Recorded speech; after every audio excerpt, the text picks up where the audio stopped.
আপনি কি করতেছেন? আপনি কি করবো বাবা, বিস্কুট খাইতেছে দেখো না। তো বিস্কুট খাইতেছেন মানে? এটা রোজা। তাই তো রোজা, তো রোজার দিন তো বিস্কুট খাওয়া যায় নাই। তাই তোমার এই ঘরের মধ্যে ছিল তো, দেখলে পরে যদি রোজা ভাঙা যায়, কেউ যদি ভুল করে খায়, তাই ফালাই দিতে আসছে আর কি, বুঝছো? তো ফালাই দিন ভালো কথা, কিন্তু মুখের সামনে ধরে রাখছেন কেন? এইটা মনে করো ভুল হয়েছে।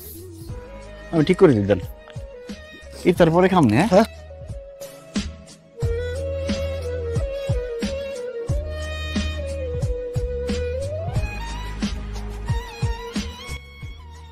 আব্বাজান,